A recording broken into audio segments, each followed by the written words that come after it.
Welcome back, everyone. We're diving deep today into something I think we can all relate to.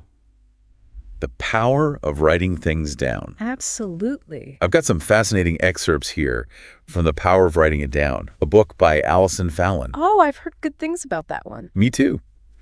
And I think this deep dive is going to give us some really cool insights. We're going to explore how writing can be transformative, like way beyond just creative expression. It's more than just writing a good story, isn't it? Exactly. Okay, so Fallon starts by talking about this thing she calls the hang-up. Interesting. It's that feeling that things just aren't quite right. Yeah. Like there's something you need to express, but you haven't yet. I feel like everyone's experienced that at some point. Totally. And we often try to ignore it, right? Distract ourselves. Oh, yeah. Anything to avoid that feeling. But Fallon says we shouldn't run from the hang-up. No. We should see it as an invitation. An invitation to what? To listen to that inner voice, that's what she says. To figure out what's trying to get out. That makes sense. Instead of silencing it, give it space. Exactly. Okay, so then Fallon takes it a step further. She starts talking about how words themselves have power. I'm listening. She uses all these examples, like how God spoke the world into existence, or the impact of words from leaders throughout history. Yeah. Words can definitely be influential. Big time. And it's not just grand stuff like that either. Think about positive affirmations. Oh, true. That whole industry is based on the idea that words can change your life. And it's a huge industry. It is. Clearly, people believe in the power of words. They do. And Fallon also talks about the importance of words in ceremonies and rituals, or even just personal messages. Like a note from a loved one can totally turn your day around, right? Yeah, it can. So it's clear that words have power. But then there's the whole issue of change. Oh, yeah, that's tough. We've all been there trying to stick to a new diet or a workout routine. It's hard. So hard. Why do you think that is? Well, Fallon says it's because we're often battling against these ingrained pathways in our brains. So it's like our brains are stuck in a rut. Kind of. We're so used to doing things a certain way that it takes a lot of effort to change. That makes sense. But where does writing come in? That's what I was wondering. How can writing actually help us overcome these ingrained patterns? Well, Fallon noticed something really interesting with her clients. She works with a lot of authors, and she saw how the act of writing was impacting their lives in unexpected ways. Really? Like what? For instance, lots of them said their relationships got better. Their relationships from writing. It seems that way. They were able to communicate more clearly after writing down their thoughts and feelings. Get it all out on paper first.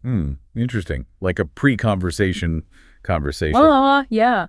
And some people even had sudden breakthroughs, like with their finances or something. Wow. So writing helped them solve problems they'd been stuck on. It seems so. Like the writing process just unlocked something in their minds. Okay, that's pretty amazing. But is there any actual science to back this up? There is. Fallon actually brings in a lot of research to support what she's saying. Perfect, because I was going to ask about that. She talks about Dr. James Pennebaker, who's done tons of research on the benefits of expressive writing. Okay, expressive writing, what does that mean exactly? It's not about writing a polished essay or anything. It's about getting your thoughts and feelings down on paper. Raw, messy, whatever comes out. Got it. So what did Pennebaker find? He found that just 20 minutes of writing a day for 4 days can measurably improve your mood. Wait, seriously? That's it? That's what the research shows. That's wild. So it's not about writing for hours on end. Just a little bit each day can make a difference. Exactly. And the cool thing is, it's not relying on medication or anything like that, just the act of writing itself. I love that. Okay, so Pennebaker's research is pretty compelling. But were there any other studies that Fallon mentioned? Oh, yeah, for sure. She talks about Michael White and David Epstein, who developed something called narrative therapy. Narrative therapy. It's all about the power of storytelling, how it can help us heal and make sense of our experiences. I can see how that would be helpful. Everyone loves a good story, right? Right.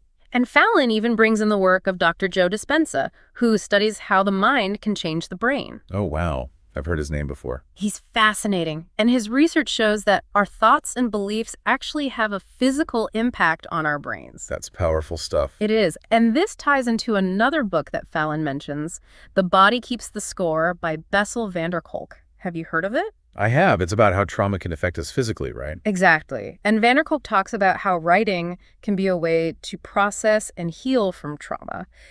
He has this technique called rescripting, where you essentially rewrite traumatic memories with a more empowering ending. It's heavy, but also really hopeful. It is, and it just shows how powerful writing can be. But I know what some of our listeners might be thinking. Hold on, I'm not a writer. Yeah, I can hear them saying that now. I'm not a writer either. Right. And Fallon actually addresses that directly. She even mentions an article by Joseph Epstein in the New York Times where he argues that not everyone should write a book. That's probably true. Right.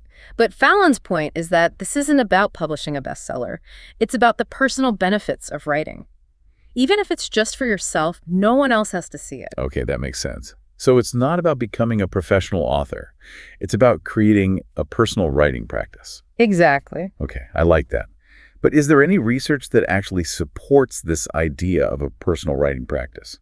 There is. Fallon mentions a study by Dr. Stephanie Pispera that looked at the impact of writing on job seekers. Oh, interesting. What did they find? They focused on people who'd recently lost their jobs, and the ones who wrote about their emotions after being laid off. They were more likely to find new jobs. Wait, really? So like processing their feelings through writing actually helped them in their job search? That's what it seems like.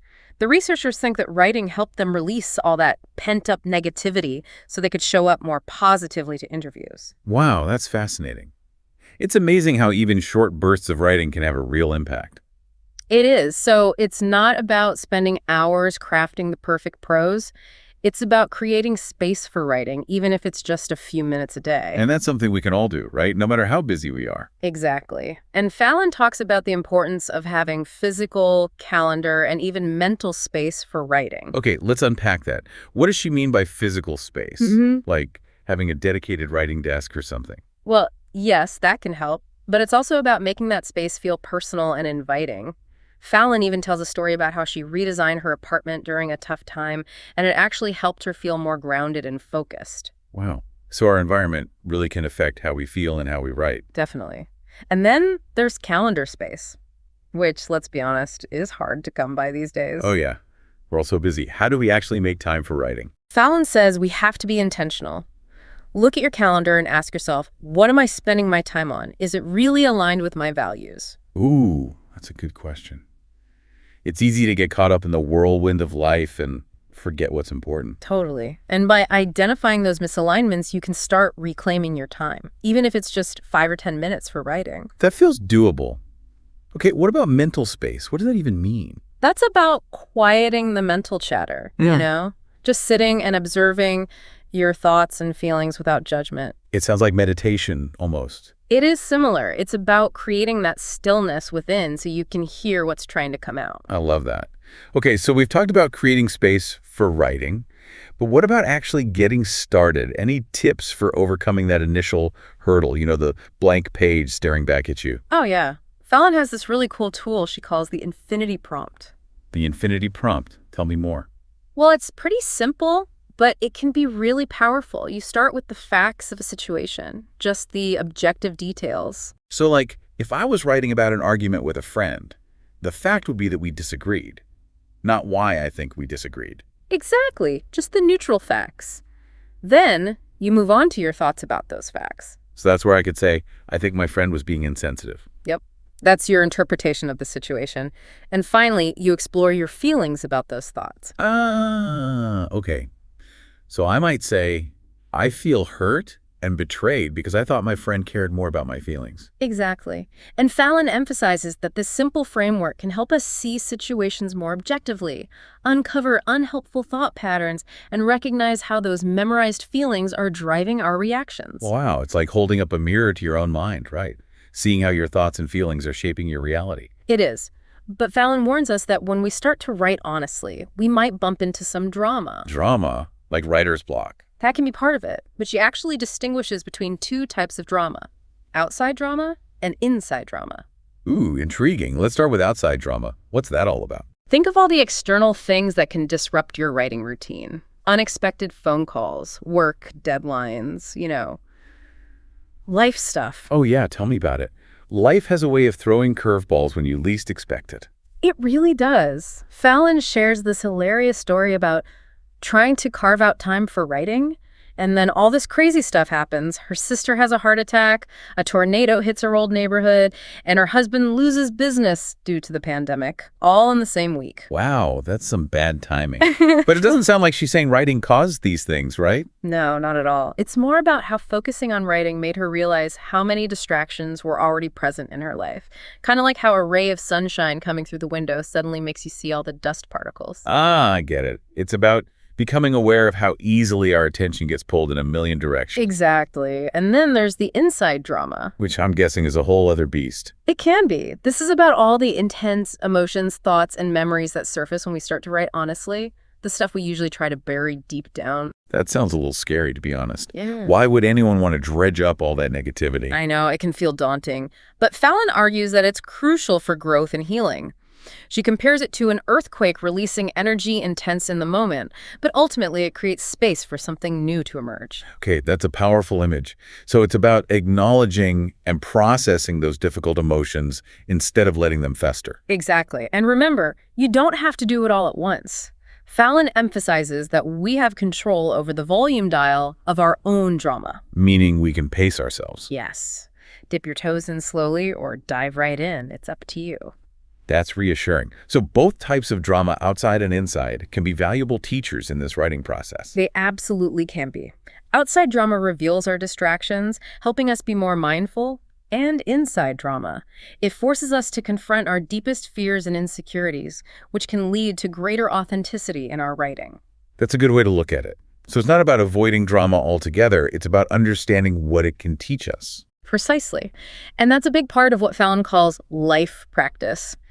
You know, those challenges in our writing often mirror the challenges we face in our lives in general. That makes sense. If I struggle with self-doubt in my writing, I'm probably struggling with it in other areas of my life too. Exactly. So by working through those issues on the page, we can make progress in our lives as well. That's a cool idea. It's like a training ground for personal growth. It is.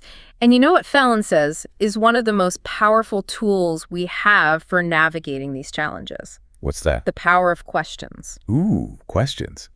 I'm all about asking good questions. How does she see them playing a role in writing? She believes questions are the driving force behind all great writing. They're what hook us, intrigue us, keep us reading. It's a good mystery that you can't put down. Yes. And Fallon says this applies to our own writing, too. If we're stuck, maybe it's because we're not asking the right questions. So instead of trying to force the words out, maybe we should step back and ask, what am I really trying to explore here? What questions am I grappling with? Exactly. Fallon shares this great story about a writer named Cindy who was working on a project about children who'd been forgotten by society. Oh, wow. That's a heavy topic. It is. And as she went deeper into the project, Cindy realized that the questions driving her work were, who will remember those our culture wants to forget? And who protects the weak and vulnerable? Those are powerful questions. Yeah. I can see how they would shape her entire approach to the project. They did. Fallon points out that by uncovering those driving questions, we can better understand our own motivations and intentions as writers. So it's not just about writing the story. It's about understanding why we're writing it. Exactly. And Fallon believes that asking better questions in our writing can help us ask better questions in our lives, too. That's an idea worth pondering. So if I'm not happy with the answers I'm getting in life, maybe it's time to re-examine the questions I'm asking. I love that. You know, Fallon also talks about the importance of getting limbic when we write. Getting limbic. Okay, now you've got my attention. What does that mean? It's about accessing the limbic system of the brain, which handles emotions, motivation, and memory. You know, all that good stuff that fuels powerful writing. Right, those are pretty essential ingredients. Right. But how do we actually get limbic? Does Fallon have any tips for activating this part of the brain? She does. She suggests things like walking in nature, disconnecting from technology, really anything that helps you get out of your head and into your body. It's like shifting from overthinking to feeling, right? Exactly. Fallon tells a story about a writer's retreat she led in Kentucky. There was limited technology, and they mostly got around by walking. Sounds like a digital detox writer's retreat. Right, and guess what? The participants experienced this surge of creativity because they were able to access that limbic state more easily. I can see how that would happen. When you're not constantly bombarded with information, you have more space for those deeper emotions to emerge. Totally. And it's those deeper emotions that can make writing so powerful. I'm starting to see a pattern here. Creating space for stillness and reflection seems to be key. It is. It's about giving ourselves permission to just be present, to feel deeply, and to express those feelings authentically. But as we both know, that can be easier said than done, especially when that inner critic starts piping up. Tell me about it. My inner critic can be brutal. Any advice from Fallon on how to silence that voice of self-doubt? Her mantra is, right now, edit later. She's a firm believer in separating the creative process from the editing process. That makes sense. Gives yourself permission to be messy and imperfect in that first draft. Exactly. And she points out that this applies to other areas of life too, not just writing. Oh, totally. So many of us get stuck in that perfectionism trap, constantly editing ourselves before we even get started. It's a recipe for procrastination. Fallon encourages us to embrace the freedom of creating without judgment. Save the editing for later. It's like giving yourself permission to play. I love that. Play.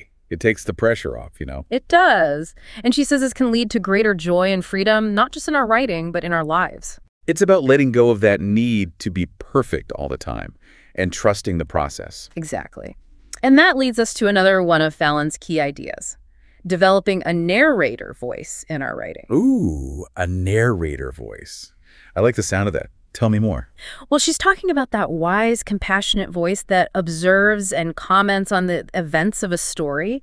You know, the one who gives us context and meaning. It's like having a guide to help us make sense of the chaos. Exactly. And Fallon believes that we all have that narrator voice within us. Really? So it's not just something that exists in books and movies? Oh, she says we all have this inner source of wisdom and insight that can help us navigate life's ups and downs. That's a beautiful idea.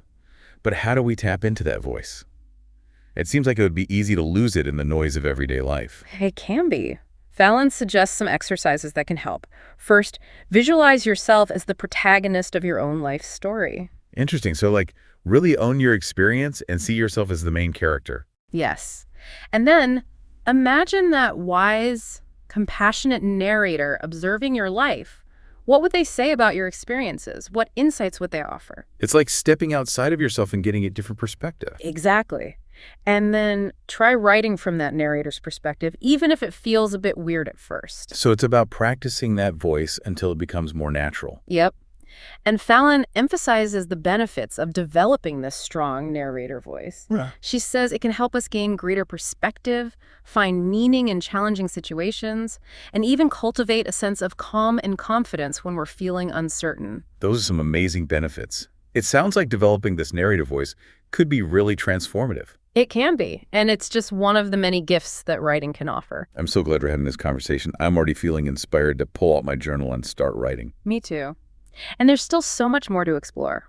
When we come back, we'll delve deeper into Fallon's ideas about how writing can help us process emotions, overcome self-doubt, and really tap into our most authentic selves. It's a great framework. I'm ready. Hit me with it. All right, so it's got 3 parts: facts, thoughts, and feelings. Facts, thoughts, and feelings. Okay.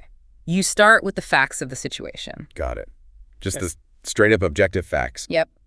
No interpretations, just the neutral details. So like if I'm writing about getting into an argument with someone, Okay, yeah. the fact would just be that we disagreed. Exactly. You wouldn't get into why you think you disagreed, just the fact that you did. Okay, I see. So then what? Then you move on to your thoughts about the facts.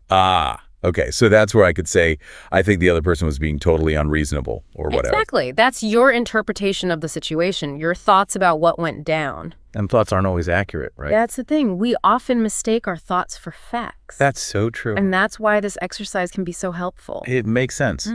So facts, then thoughts, then what's the last part? Feelings. You explore your feelings about those thoughts. Okay. So I might say, I felt hurt and angry because I thought this person was my friend or something like that. Exactly. You're connecting your emotional response to the thoughts you're having about the situation. And that's what the infinity prompt helps us do. See the whole picture. It does. It helps us separate the facts from our thoughts and feelings about those facts, which, as we know, can be pretty messy sometimes. Oh, yeah. Our thoughts and feelings can definitely get us into trouble. For sure. But Fallon says that's all part of the process. In fact, she warns that when we start writing honestly, we might encounter something she calls drama.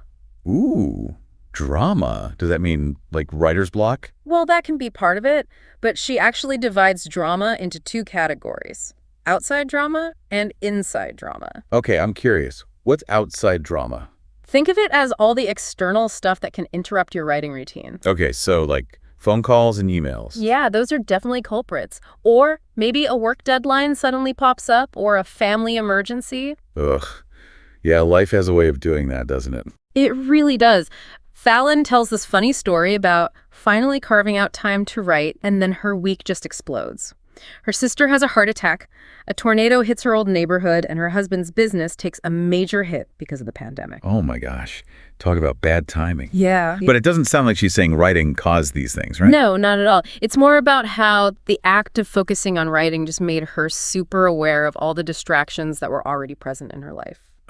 Okay, like suddenly you see all the dust bunnies when the sun shines through the window? Exactly. It just highlights how easily our attention gets pulled in a million different directions. 1,000,001, probably. So that's outside drama. What about the inside drama? That one's a little more intense. Think of it as all the intense emotions, thoughts, and memories that surface when we start writing, honestly. Okay, so like the stuff we usually try to avoid thinking about. Pretty much. It's the stuff we bury deep down because it's uncomfortable or painful. I can see how that could be pretty intimidating. Why would anyone willingly dredge up all that negativity? It's definitely not always pleasant. But Fallon argues that it's a crucial part of growth and healing. She compares it to an earthquake releasing energy. It can be intense in the moment, but ultimately it creates space for something new to emerge. Okay, I like that analogy. So it's about acknowledging and processing those difficult emotions instead of trying to pretend they don't exist. Exactly. And Fallon emphasizes that you don't have to face it all at once. You have control over the volume dial of your own drama. So we can pace ourselves, start with the things that feel a little less scary, and then gradually work our way up to the more intense stuff. Exactly. And she also suggests having a good support system in place. Whether it's a therapist, a trusted friend, or a support group, having people you can talk to can make a big difference. That's a good point. It's a reminder that we don't have to do this alone. So it seems like both types of drama, outside and inside, can actually be valuable teachers in this whole writing process. They absolutely can. Outside drama helps us be more aware of our distractions and how we're spending our precious time and energy. And inside drama, it forces us to confront those deeper fears and insecurities, which can ultimately lead to greater authenticity in our writing. It's about learning from our experiences, both the external and the internal. Okay, so we've talked about the infinity prompt and how it can help us understand our thoughts and feelings. But how does this all tie into writing? Well, Fallon believes that the challenges we face in our writing often mirror the challenges we face in our lives in general. She calls this the life practice. So like if I struggle with self-doubt in my writing, I'm probably struggling with self-doubt in other areas of my life too. Exactly. So by working through those issues in our writing, we can actually make progress in our lives too. It's like writing becomes this training ground for personal growth. I like that. You too. And Fallon says that one of the most powerful tools we have for navigating both those challenges in writing and in life is the power of questions. Ooh, questions. I'm a huge believer in the power of asking good questions. How does she see questions playing a role in the writing process? She believes they're the driving force behind all great writing. Think about it. Questions hook us, intrigue us, make us want to keep reading. It's true. Like when a friend says they have a juicy secret, but they won't tell you until later, you're just dying to know, right? Exactly. That's the power of a well-placed question. And Fallon argues that the same principle applies to our own writing. So if we're feeling stuck, maybe we need to step back and ask ourselves some better questions. Exactly. Instead of forcing words onto the page, pause and consider, what am I really trying to explore here? What questions am I grappling with? That's a good point. Fallon tells a story about a writer named Cindy, who is working on a project about children who have been kind of forgotten by society. Oh, wow. That's a tough topic. It is. And as Cindy went deeper into the project, she realized that the questions driving her work were, who will remember those our culture wants to forget? And who protects the weak and vulnerable? Those are powerful questions. They are. And Fallon says that by uncovering those driving questions, we can gain a deeper understanding of our own motivations and intentions as writers. So it's not just about writing the story, it's about understanding why we're writing it. Exactly. And Fallon believes that by asking better questions in our writing, we can start asking better questions in our lives as well. I love that idea. If I'm not happy with the answers I'm getting, maybe it's time to re-examine the questions I'm asking. You know, Fallon also talks about the importance of something she calls getting limbic when we write. Getting limbic. Mhm. Okay, that sounds intriguing. What does that mean? Well, it's about accessing that part of our brain, the limbic system, that handles emotions, motivation, and memory. So like the emotional center of the brain. Exactly. And all that stuff is super important for powerful writing, right? Totally. But how do we actually get limbic? Any tips from Fallon on how to activate that part of the brain? She does. She suggests things like walking in nature, disconnecting from technology, basically anything that helps us get out of our heads and into our body. I get it. It's like shifting from overthinking to feeling. Exactly. She tells this story about a writer's retreat she led in Kentucky.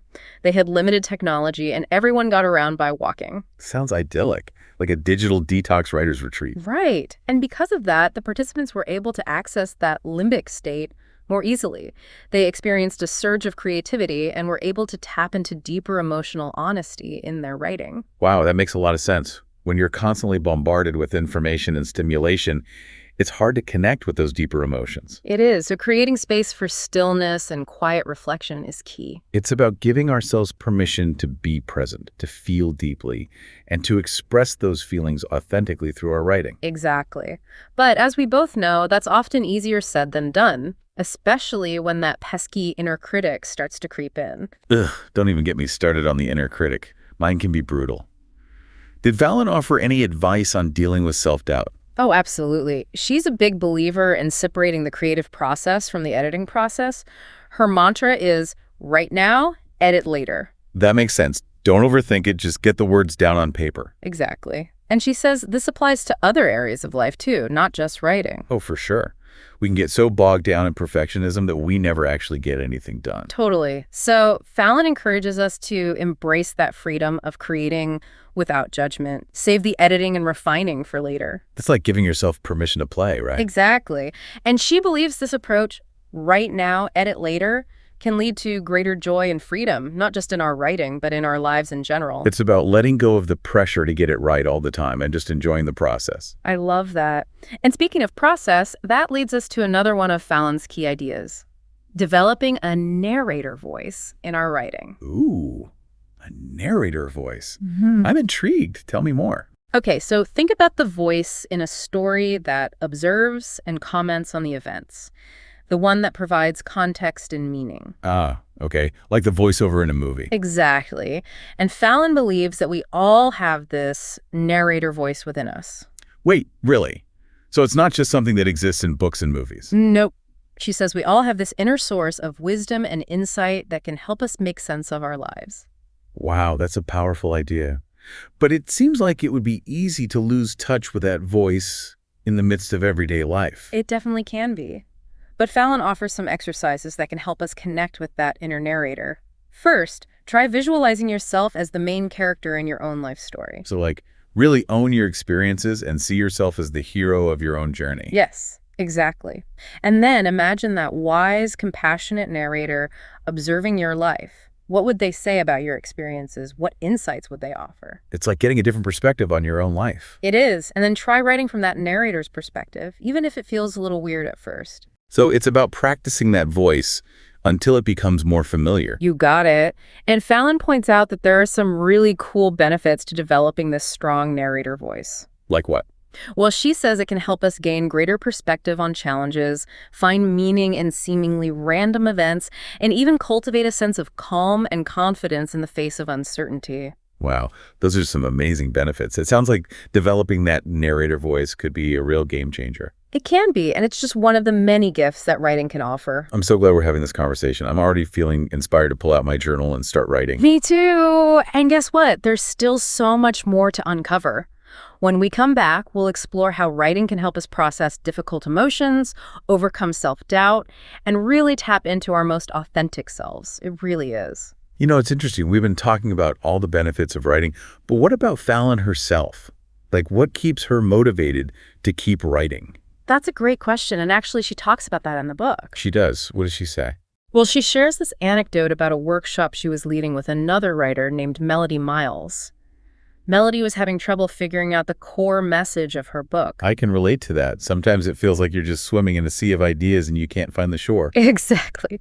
So Fallon helped Melody identify 3 key things: the transformation she was personally seeking, the questions driving her work, and the destination she envisioned for her story. Those are some pretty deep questions. I bet that wasn't an easy exercise. It wasn't. But Fallon says that by going through that process, Melody was able to understand her own motivations on a much deeper level. That makes sense. It's like once you understand your why, Yeah. everything else becomes clearer. Exactly. And Fallon uses Melody's story to illustrate a bigger point about writing. It's often about so much more than just conveying information or telling a story. It's about connecting with our deepest selves and sharing our unique perspective with the world. I love that, finding our voice and using it to make a difference. Exactly. And she emphasizes that this doesn't require fame or fortune or anything like that. It's about showing up authentically and connecting with the people around us, even in small ways. It's about making a difference in the world, one heart at a time. Beautifully said. And Fallon tells another story about a writer named Connie who was trying to help a friend struggling with addiction. Connie felt helpless and didn't know how to support her friend. That's a really tough situation to be in. It is. But through writing, Connie was able to gain some perspective. She realized that she had been letting her friend's negativity drag her down, and she needed to set some boundaries to protect her own well-being. That's a good reminder that sometimes the most important writing we do is for ourselves, Absolutely. It can be a way to process our own emotions, figure out what we're thinking and feeling, and make tough decisions. It's about giving ourselves permission to be honest with ourselves, even when it's uncomfortable. Yes. And in doing so, we can create healthier relationships with ourselves and with the people around us. One thing I've been thinking about is how overwhelming the world can feel these days. With social media and the 24-hour news cycle and everything else, it's just constant information overload. Did Fallon have any advice on how to deal with that? She does. She talks about how our obsession with social media and needing external validation is actually disconnecting us from our true selves. It's like we're all trying to present this perfect, curated version of ourselves to the world, but it's exhausting, and it doesn't feel real. It doesn't. And Fallon encourages us to break free from that cycle and reconnect with our inner voice, the voice that gets drowned out by all the noise. That sounds amazing, but it's easier said than done. Like, how do we actually do that? She has some practical suggestions, like limit your time on social media, prioritize face-to-face interactions, spend time in nature, and do things that bring you joy. Simple things, but they can make a big difference. It's about creating space for silence and solitude so you can hear your own inner wisdom. Exactly. And she believes writing can be a powerful tool for that reconnection. That makes sense. It's a way to step back, reflect, and process our experiences without feeling the pressure to perform or get validation from others. Exactly. It's about writing because you love to write, because it helps you understand yourself better, and because it allows you to express your unique voice in the world. I love that. This has been an incredible conversation. I feel like we've explored the power of writing from so many different angles. We have. And I hope our listeners are feeling inspired to pick up a pen and paper and start writing themselves. Me too. So, as we wrap up our deep dive into the power of writing, is there one final question we can leave our listeners with? Something to ponder as they embark on their own writing adventures. I love that. How about this? What legacy do you want your words to leave on the world? Ooh, that's a good one. It's about writing with intention. It's about recognizing that our words have power and that we can use them to make a positive impact. Exactly. It's about using our voices to create a more meaningful and connected world. That is a beautiful thought. Well, thank you so much for joining us for this deep dive into the power of writing. We hope you've enjoyed the conversation and that you feel inspired to put some of these ideas into practice. Happy writing, everyone.